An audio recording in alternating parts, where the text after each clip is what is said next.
চাঁদাবাজি বলেন, দুর্নীতি বলেন, অন্যায় বলেন, অপরাধ বলেন, জামাতের সদস্য হলেই আর পুলিশ কেস নেয় না, ডরে কেস নেয় না। পুলিশ অ্যাক্টিভ হলেও বিপদ, আবার অ্যাক্টিভ না হলে পুলিশ তো সংস্কার ঠিক মতো হলো না। তিনি একজন রাজনীতিবিদ, আপনার ব্যারিস্টার ফুয়াদের কথা বলছেন, তার উপরে যে ঘটনা আপনার যেটা বলেছে, আইন তো সেই, আমরা তো মবকে বারবার আমরা অপোজ করছি যে মব করে যত ধ্বংসযজ্ঞ করেছে। এই স্বয়ং নেপালে দেখেন আপনার শিক্ষা প্রতিষ্ঠানে তরুণরা ফিরে গেছে, শ্রীলঙ্কায় ফিরে গেছে, কিন্তু বাংলাদেশে হচ্ছে কি সরকারের পৃষ্ঠপোষকতা এখানে ছিল। দেখেন ডক্টর মোহাম্মদ ইউনূস সরকার কোনো একটা দিন বলে নাই যে তোমরা শিক্ষা প্রতিষ্ঠানে ফেরো, বলে তোমরা উদ্যোক্তা হও, তো উদ্যোক্তা হও।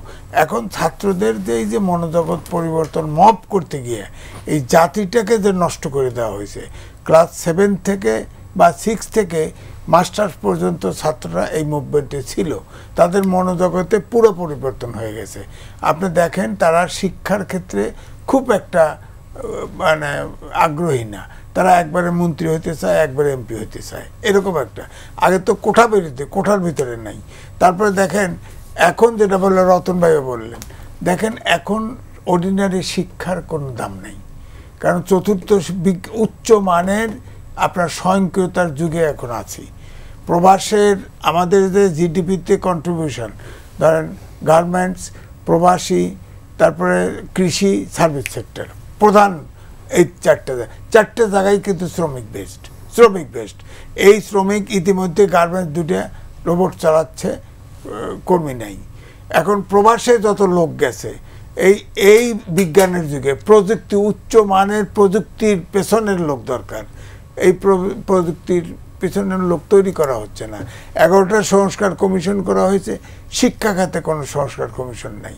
আরও একটা দিক আছে, আমাদের দেশে 11 থেকে 12 প্রকার শিক্ষা ব্যবস্থা আছে, সব জায়গায় মাস্টার ডিগ্রি দেওয়া হয়, যার ফলে কোনো জাতীয় ইস্যুতে একমত হতে পারি না। এই মাস্টার ডিগ্রি পর্যন্ত পড়া সবাই যার যার চিন্তার থেকে স্থির, যার ফলে আমরা জাতীয় ইস্যুতে একমত হতে পারি না। এখন আমি লিখেছি, বড় করে লিখেছি, আপনি দেখেন আপনার পাবলিক বিশ্ববিদ্যালয় 56টা, আপনার বেসরকারি বিশ্ববিদ্যালয় আছে চলমান আছে 110টার মতো, আর আলিয়া মাদ্রাসা আছে 115টার মতো, আর কওমি মাদ্রাসা আছে 20,000। কি করবেন? এদেশে সব শিক্ষার দরকার আছে, বাংলাও দরকার, ইংরেজিও দরকার, সাহিত্য দরকার, কবি মাদ্রাসাও দরকার, সবই দরকার, কিন্তু কতটুকু, কোন ক্ষেত্রে কতটুকু?